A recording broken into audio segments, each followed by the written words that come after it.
Alunos, vamos lá agora começar a nossa última aula de eletrólise, onde nós vamos falar de eletrólise quantitativa, né? Já falamos nos dois vídeos anteriores que a eletrólise é uma reação de oxi-redução não espontânea. Ou seja, eu vou ter aqui que ter uma fonte de energia elétrica, que no caso nós estamos representando pela bateria. O que nós vamos ver na eletrólise quantitativa? O que ela tem de diferente dos dois vídeos anteriores? Nesse tipo de problema, ele costuma pedir a massa de um determinado metal que consegue ser depositado na superfície do outro. Ou seja, eu tenho uma peça automotiva que eu coloquei aqui no cátodo, no polo negativo, onde vai ocorrer a redução. Eu quero que essa peça metálica seja coberta por uma fina camada de cromo. Então eu tenho que mergulhar essa peça metálica numa solução que contém cromo 3+, que foi o caso aqui dessa questão. Então o cromo 3+, vai ser atraído pelo polo negativo e vai sofrer a redução e vai formar uma fina camada de cromo, com o objetivo de proteger essa peça metálica ou até mesmo deixá-la mais bonita. Então montei aqui uma cuba eletrolítica, uma solução de CrCl3, onde eu tenho íons cromos 3+, que vão sofrer redução aqui no cátodo. Do outro lado eu tenho o meu ânodo, que é um eletrodo inerte, que não vai participar da reação. O que me interessa agora, nesse tipo de eletrólise quantitativa, é somente o que está ocorrendo no cátodo. E ele está perguntando justamente o que eu falei para vocês.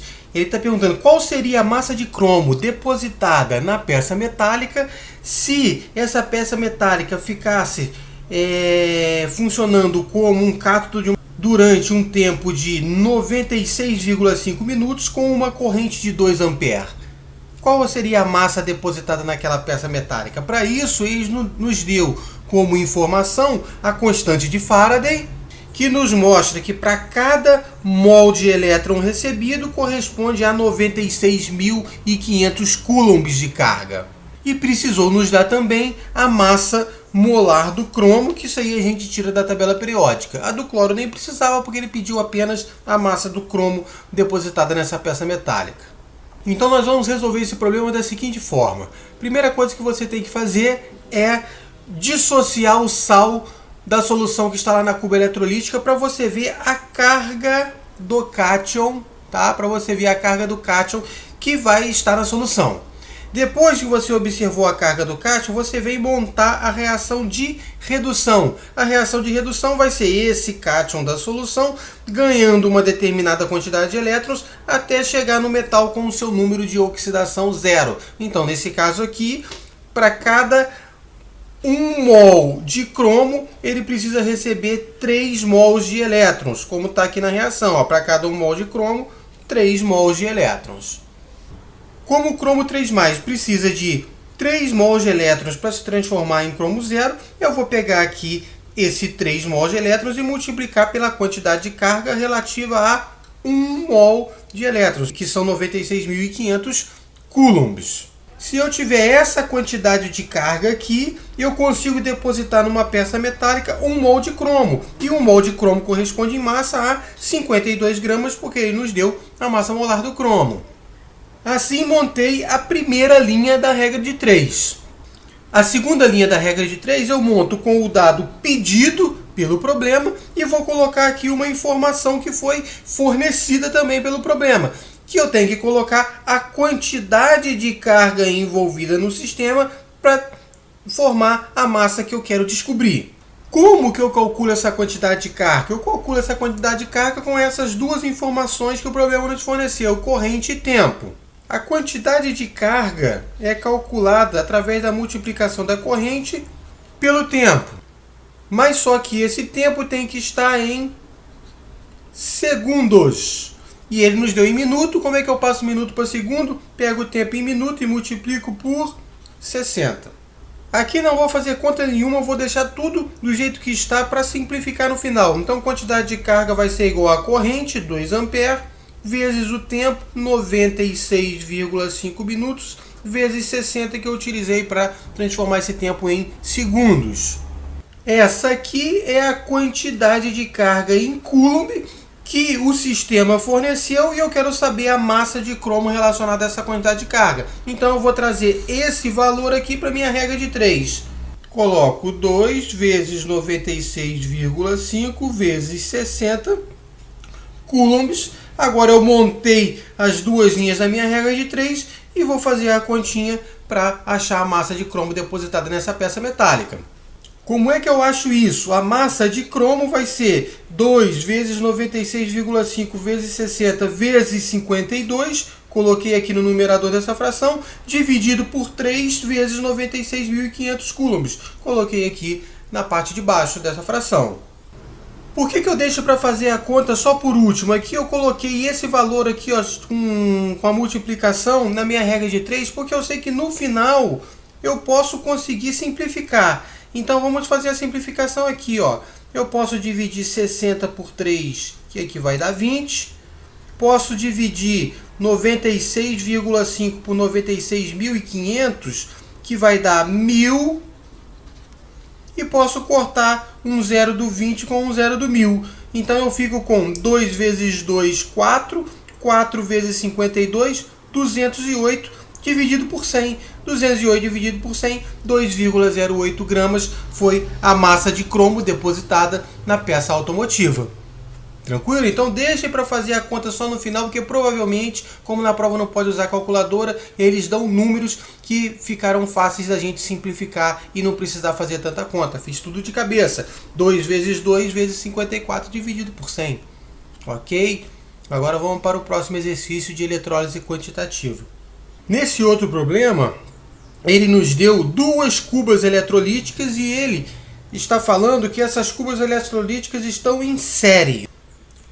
Nos deu como dados a constante de Faraday, que nós não vamos precisar utilizar. Vou mostrar para vocês uma forma de resolver o problema sem utilizar o 96.500 coulombs. Nos deu a massa molar do níquel e a massa molar da prata. Nessa cuba eletrolítica aqui da direita, eu tenho dois eletrodos de prata, um cátodo e um anodo, mergulhados numa solução de nitrato de prata. Primeira coisa que eu vou fazer é dissociar o sal da solução para descobrir o número de oxidação da prata. Porque ele falou no problema que num dos eletrodos de prata, durante determinadas condições, ocorreu a formação de 54 gramas de prata. 54 gramas de prata. Está aqui a informação que ele nos deu. Eu tenho que saber o número de oxidação da prata para descobrir quantos mols de elétrons ela precisa ganhar para se transformar na prata zero. Para formar 1 mol de prata zero, preciso de 1 mol de elétrons.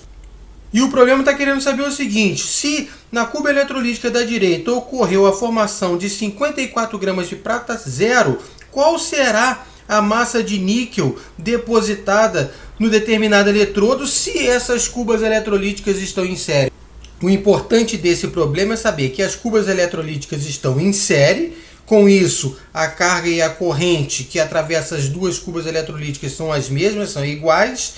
E outra coisa importante é eu descobrir quantos mols de elétrons são necessários para depositar o determinado metal, porque eu monto uma regra de 3 a partir dessa informação. Então, para formar 1 mol de prata, eu preciso de 1 mol de elétron. E no caso do níquel, eu preciso de 2 mols de elétrons para formar 1 mol de níquel. Vou montar outra regra de 3 partindo dessa informação. Montei aqui a minha primeira linha da regra de 3. 1 mol de elétron é a quantidade necessária para depositar 1 mol de prata, que corresponde a 108 gramas. Mas só que a quantidade de prata depositada foi 54 gramas. Então, quantos mols de elétrons foram necessários para isso? Montei a minha primeira regra de 3. 54 vezes 1 dividido por 108. Tá aqui, ó. E isso deu igual a meio mol de elétron. Se meio mol de elétron foi a quantidade de elétron que passou nessa cuba eletrolítica da direita, como elas estão em série, o mesmo meio mol de elétron vai passar aqui na cuba eletrolítica da esquerda. E com essa informação nós vamos descobrir a massa de níquel que foi depositada. Mas só que aqui eu tenho uma relaçãozinha diferente. Para depositar 1 mol de níquel eu preciso de 2 mols de elétrons. Ponto a primeira linha da regra de 3. 2 mols de elétron é a quantidade necessária para depositar 1 mol de níquel, e 1 mol de níquel corresponde em massa a 59 gramas. Se 2 mols de elétrons depositam 59 gramas, qual vai ser a massa de níquel depositada se estiver passando no sistema meio mol de elétron? Acabou, montei a minha regra de 3. A massa de níquel será meio mol de elétron vezes 59 gramas dividido por 2. Fiz aqui a minha continha, achei um resultado de 14,75 gramas. Essa, então, é a massa de níquel depositada no eletrodo, sabendo que as cubas eletrolíticas estão em série. Percebam aqui que eu resolvi esse problema sem utilizar a constante de Faraday. Eu poderia ter trocado esse 1 mol de elétrons por 96.500 coulombs. Poderia ter trocado esse 2 mols de elétrons por 96.500 coulombs vezes 2, mas eu optei por não fazer isso, porque nesse tipo de problema eu posso resolver todo ele só utilizando a quantidade de elétrons em mol. Não preciso transformar para a quantidade de carga, não preciso transformar para coulombs. Tranquilo? Era esse detalhe aqui que eu queria mostrar para vocês. Já vimos tudo sobre eletroquímica, agora é só meter bronca e estudar. Um grande abraço, qualquer dúvida estamos aí.